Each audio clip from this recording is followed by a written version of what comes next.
আসসালামু আলাইকুম। আমি দোয়াত আলী আলিম মাদ্রাসার সহকারী শিক্ষক জনাব ফজলুর রহমান পিএইচসি। আমি অত্র মাদ্রাসার দশম শ্রেণীর সকল শিক্ষার্থীকে জানাই আমার আন্তরিক অভিনন্দন ও শুভেচ্ছা। আমি আজ তোমাদের বাংলা প্রথম পত্র অভাগীর স্বর্গ, লেখক শরৎচন্দ্র চট্টোপাধ্যায় রচিত অভাগী গল্পটি আজ তোমাদের সাথে আমি আলোচনা করব। আমি আশা করি তোমরা সবাই ভালো আছো, আমিও ভালো আছি। প্রিয় শিক্ষার্থীরা, অভাগীর স্বর্গ শরৎচন্দ্র চট্টোপাধ্যায় রচনা করেছেন। আমি প্রথমে শরৎচন্দ্র চট্টোপাধ্যায় সম্পর্কে সংক্ষিপ্ত আলোচনা করব।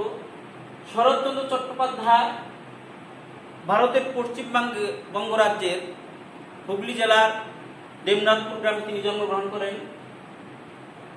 তিনি অর্থনৈতিক সংকটের কারণে এফএ শ্রেণীতে অধ্যয়নরত অবস্থায় তার লেখাপড়া বন্ধ হয়ে যায়। তিনি ছিলেন ভবঘুরে। 1903 সালে তিনি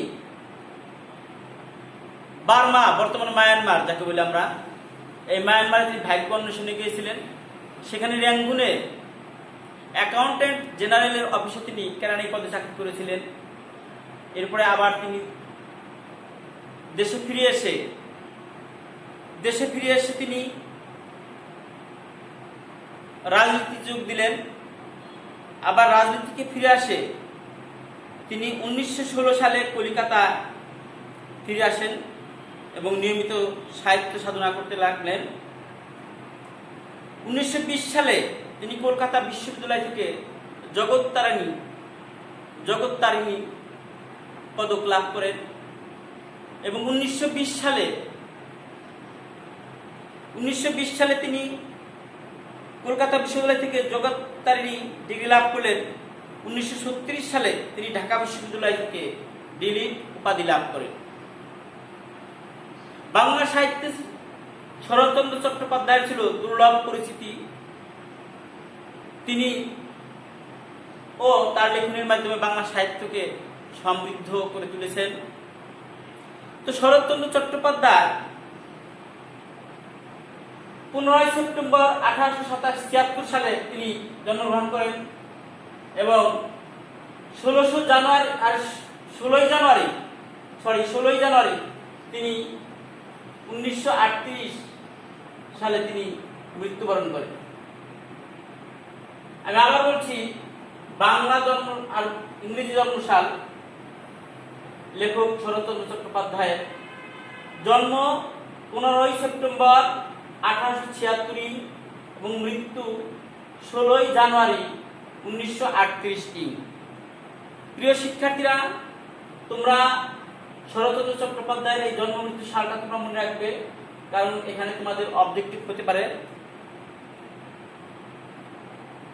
কবি শরৎচন্দ্র চট্টোপাধ্যায়ের উল্লেখযোগ্য গ্রন্থগুলির মধ্যে রয়েছে বড় দিদি, বিরাজ বউ, রামের সুমতি, দেবদাস, বিন্দুর ছেলে, দেনা পাওনা, পরিণীতা, পণ্ডিত মশাই, মেজ দিদি, পল্লী সমাজ, বৈকুণ্ঠের উইল, শ্রীকান্ত, চরিত্রহীন, দত্তা, ছবি, গৃহদাহ, পথের দাবি, শেষ প্রশ্ন ইত্যাদি গ্রন্থ তার উল্লেখযোগ্য গ্রন্থ। তো শরৎচন্দ্র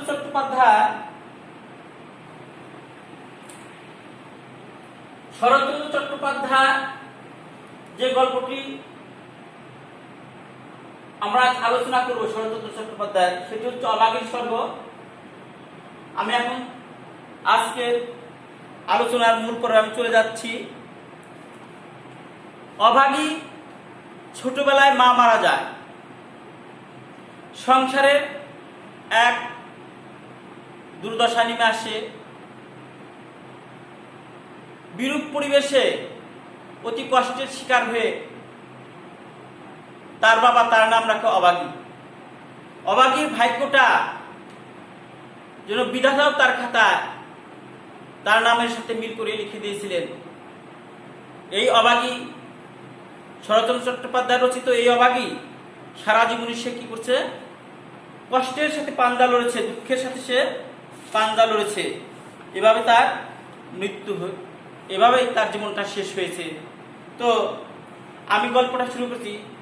ঠাকুরদাস মুখুজ্জের বর্ষ স্ত্রী 7 দিনের জ্বরে মারা গেল। মুখোপাধ্যায় মহাশয় ধানের কারবার অতিশয় সঙ্গতিপন্ন। তার 4 ছেলে 3 মেয়ে, ছেলে মেয়ে ছেলেপুলে হয়েছে। জামাইরা, প্রতিবেশী দল, চাকর বাকর, সেজন্য একটা উৎসব বাঁধিয়া গেল। সমস্ত গ্রামের লোক ধুমধামের সব যাত্রা ভিড় করিয়া দেখিতে আসিল। মেয়েরা কাঁদিতে কাঁদিতে মায়ের 2 পায়ে গাঢ় করিয়া আলতা লাগাই দিল, মাথায় সিঁদুর লাগাই দিল। এবং ছেলের বউরা চন্দনে চর্চিত করিয়া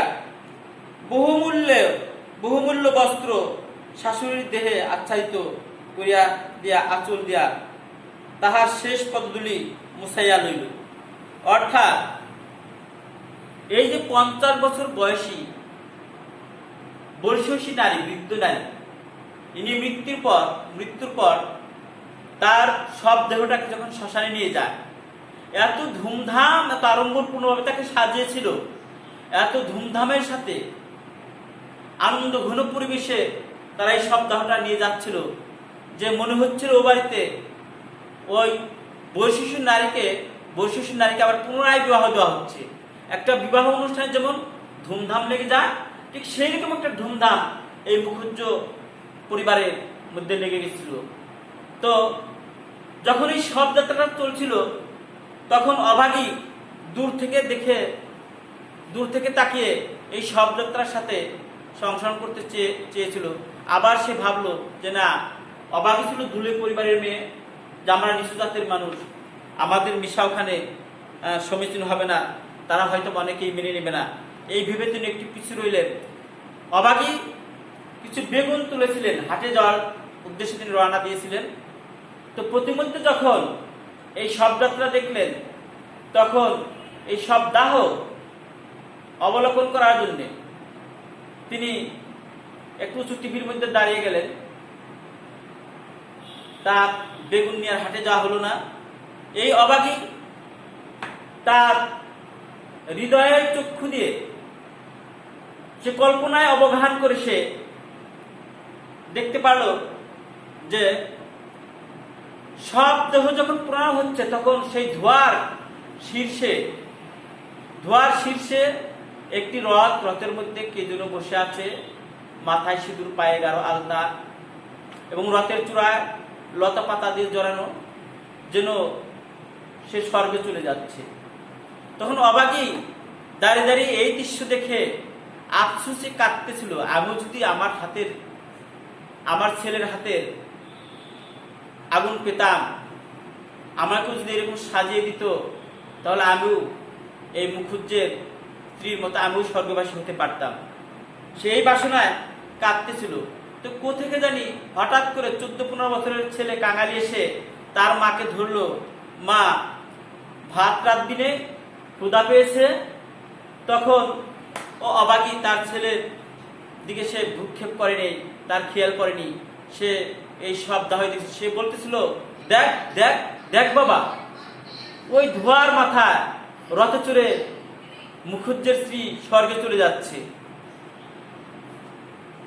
এরপর কাঙালি যখন দেখলো তার মা কাঁদছে, তখন সে বলল, মা, অন্যের বাড়ির লোক মারা গেছে, তুই কেন কাঁদছিস মা? তখন এই ছেলের সজোরে টানে সে তার হুঁশ ফিরে আসলো, জ্ঞান ফিরে আসলো। যখন জ্ঞান ফিরলো, তখন সে নিজেই বুঝতে পারলো যে অন্য বাড়ির স্ত্রী মারা গেছে, অন্যের বউ মারা গেছে, আমি কেন কাঁদছি? এই লজ্জায় সে আঁচল মুছতে লাগলো। আর ছেলের খারাপই হতে পারে এটা ভেবে সে চোখের পানি মুছে ফেললো। তো এরপর ছেলেকে নিয়ে সে বাড়িতে ফিরে আসলো। সে রৌদ্রের মধ্যে দাঁড়িয়ে, উঁচু টিভিতে দাঁড়িয়ে সব দাহ দেখেছে। আবার বাড়িতে এসে পুকুরে রৌদ্রের মধ্যে গোসল করেছে। সঙ্গতের কারণে যখন শুয়ে পড়েছে তখন তার জ্বর বেড়ে উঠেছে। তো কাঙালি বলল, মা আমি তোমার জন্য ওষুধ কিনে নিয়ে আসি। তখন কাঙালিকে সে যেতে দিতে চায় না, কিন্তু এক পর্যায়ে কাঙালি ওষুধ আনতে যায়, ডাক্তারের কাছে না পেয়ে সে কবিরাজের কাছে যায়। কবিরাজ তাকে খল, মধু, আদার রস ও তুলসী পাতার রস দেয়। কাঙালি এগুলো তার মায়ের কাছে এনে যায়। তার মা এগুলোর প্রতি সে বিশ্বাস স্থাপন করতে পারে না, সে এগুলোকে উনুনে বা চুলার মধ্যে ফেলে দেয়। তো যখন চুলার মধ্যে ফেলে দিল তখন কাঙালি মার জ্বর আরো বেড়ে গেল। এক পর্যায়ে কাঙালি যখন বুঝতে পারলো মার জ্বর তো কমছে না, আর বাড়তেই লাগলো, কাঙালি বলল, মা আমি ডাক্তারের কাছ থেকে ওষুধ নিয়ে আসি। তখন কাঙালির মা বললো যে ওষুধ এনে লাভ হবে না, তুমি যেগুলো এনে দিচ্ছ ওগুলোই জ্বর সেরে যাবে। তখন কাঙালি বলল, মা তুই তো ওষুধ খাসনি, মা সব তো চুলায় ফেলে দিয়েছি। এ কথা বলল। এরপর একই গ্রামে নাপিত বাড়ির বউ, সে ভাগ্য নির্ণয় করতে পারত। সে কাঙালির মাকে দেখে সে বুঝতে পারলো, অভাগীকে দেখে সে বুঝতে পারলো যে সে তার বাঁচার সম্ভাবনা নাই, সে হয়তো মৃত্যুর সাথে পাঞ্জা লড়ছে, সে কিছুক্ষণের মধ্যে চলে যাবে। এটা বুঝতে পেরে সে অভাগীর দিকে তাকিয়ে সে মুখ ভার করে চলে গেল। তখন অভাগী দিনে দিনে মৃত্যুর কোলে ডলে পড়তে লাগলো। মৃত্যুর কোল ঘেঁষে দাঁড়িয়ে অভাগী তার ছেলে কাঙালিকে বলল, বাবা আমি তোর বাবার হাতের শেষ ধুলোটুকু আমি পেতে চাই, আর তোর হাতের মুখাগ্নি পেলে আমি স্বর্গবাসী হতে পারবো। বাবা যা, তোর বাবাকে তুই ডেকে নিয়ে আয়। তোর কাঙালি চলে গেল তার বাবার কাছে, যে তার মায়ের কথাটা অভাগীর কথা বলল, এবং তার বাবার নাম ছিল রসিক বাঘ। এই রসিক বাঘের আর একটা বাঘিনী ছিল, অর্থাৎ তার আর একটা স্ত্রী ছিল, তাকে নিয়ে সে অন্য গ্রামে বাস করতো। অভাগীকে সে দেখাশোনা করতো না, ভরণ পোষণ করতো না, ভাত কাপড় দিত না। তো যখন কাঙালির মুখে এমন কথাটি রসিক বাঘ শুনলো, সে চলে আসলো। তখন কাঙালি সে বলল, মা বাবা এসেছে, পায়ের ধুলো নিবি নে মা। ততক্ষণে অভাগী প্রায় মৃত্যুর কোলে ডলে পড়েছে। তখন সে প্রায় অচেতন অবস্থায় দুটি হাত বাড়িয়ে দিল সে ধুলোর জন্য। এই দৃশ্যটা রসিক বাঘের হৃদয়ে একটু রেখাপাত করেছিল। সে বুঝতে পেরেছিল যে মানুষটাকে আমি কোনো ভাত দেইনি, কাপড় দেইনি, অথচ সেই মানুষটার কাছে আমার কত মূল্য, সে আমার একটু শেষ ধুলোর জন্য সে অপেক্ষায় আছে। এটা ভেবে তার চোখ দিয়ে একটু পানি গড়িয়ে পড়ল। এরপর যখন অভাগী দুই হাত বাড়ি দিয়ে পায়ের ধুলো চাইল, তখন বিন্দির পিসি এসে বলল, দে বাবা দে, পায়ের শেষ ধুলোটুক দে, এভাবে বলতে লাগলো। আর নাপিত বাড়ির বউ সে বলল, আর রাখালের মা বলল যে সতীলক্ষ্মী নারী এই এলাকার মধ্যে, এই গ্রামের মধ্যে এর মতো সতীলক্ষ্মী নারী আর নাই। একথা রাখালের মা বলতে লাগলো। এসব শুনে কাঙালি ভাবতেছিল তার মা অবশ্যই কি স্বর্গবাসী হবে, তার মা অবশ্যই স্বর্গবাসী হবে। তো রাখালের মা বলতেছিল, সতীলক্ষ্মী কায়েতের ঘরে না জন্মে ও আমাদের দুলের ঘরে জন্মালে কেন? এমন সতীলক্ষ্মী নারী কেন দুলের ঘরে জন্মালো, সে কেন কায়েতের ঘরে জন্মালো না? এটা রাখালের মার আফসোস ছিল। এরপরে যখন অভাগী মৃত্যুবরণ করলো, তখন কাঙালি ভাবলো যে মাকে শবদাহ করতে হবে, অন্ত্যেষ্টিক্রিয়া সম্পন্ন করতে হবে। এ কথা ভেবে তাদের উঠানে একটি বেল গাছ ছিল, তার বাবার হাতে একটি কুঠার তুলে দিয়ে বলল যে বাবা এই গাছটি মা নিজ হাতে পুঁতেছে, এই গাছটি কাটতে হবে। কুঠারটি তার বাবার হাতে তুলে দিল। কিন্তু রসিক বাঘ যখন গাছে কুঠারটি আঘাত করল, তখন জমিদারের দারোয়ান এসে সজোরে রসিক বাঘের গালে একটি থাপ্পড় মেরে দিল। তখন কাঙালি বলল, আপনি আমার বাবাকে কেন থাপ্পড় মারছেন? এটা তো আমার মা নিজ হাতে পুঁতেছে।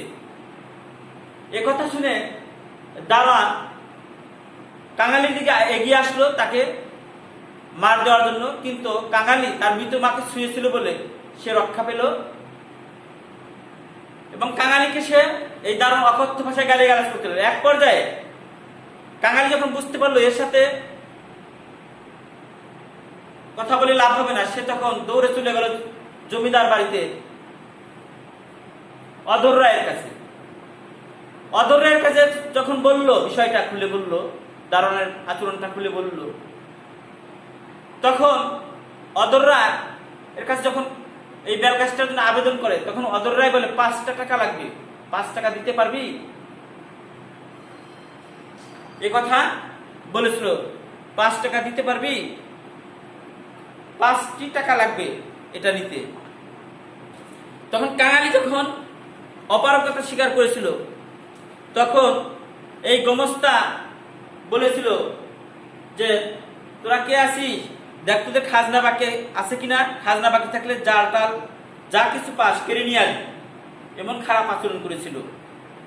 এবং এমন কি ভট্টাচার্য মহাশয় মুখুজ্জ বাড়িতে পরাদিন শ্রাদ্ধ তার ফর্দ করিতেছিলেন, যখন অধর রায়ের নিকট থেকে মুখুজ্জ বাড়িতে সে ফিরে আসলো, তখন ভট্টাচার্য বলল, তোদের যাতে আবার পোড়াই কবরে মুখে একটু নাড়া জেলে দিয়ে নদীর চড়ায় মাটি দেগে। এ কথা বলে তাকে কাঠ দিল না, তাকে তাড়িয়ে দিল। তখন সে কোথাও থেকে কাঠ না পাওয়ার বেদনা বুকে চাপা দিয়ে, মা হারানোর বেদনা বুকে নিয়ে সে বাড়ির দিকে ফিরল। বাড়িতে এসে তার মাকে বাড়ির পাশে গরুর নদীর তীরে নিয়ে রাখালের মা নাড়া দিয়ে আগুন জ্বালিয়ে কাঙালির হাত দিয়ে তার মায়ের মুখে মুখাগ্নি করিয়ে তার মাকে মাটির নিচে পুঁতে রেখে আসে। এভাবেই অবাগী গল্পটি শেষ হয়ে গেল। আমি আশা করি তোমরা বুঝতে পেরেছো। আমি তো সংক্ষেপে বর্ণনা করলাম। বইটা আরো এর চেয়ে সুন্দর করে প্রাঞ্জল ভাষায় শরৎচন্দ্র চট্টোপাধ্যায় উল্লেখ করেছেন। তোমরা বইটা আরো ভালো করে পড়বে এবং প্রত্যেকটি লাইনের নিচ দিয়ে আন্ডারলাইন করবে। আন্ডারলাইন করে তোমরা নিজেরাই বই থেকে ছোট ছোট প্রশ্ন করবে এবং তার উত্তরে তোমরা বই থেকে নিজেরাই লিখবে। এভাবে খাতায় প্রতিদিন 20টি করে ছোট্ট প্রশ্ন তোমরা খাতায় লিখবে। বইটি ভালো করে, এতে তোমাদের বহু নির্বাচনী প্রশ্ন এবং সৃজনশীলের দক্ষতা বেড়ে যাবে। আমি আশা করি তোমরা সবাই ভালো আছো, তোমরা সবাই ভালো থাকো। তোমাদের দীর্ঘায়ু কামনা করে, সুস্বাস্থ্য কামনা করে শেষ করছি। আসসালামু আলাইকুম।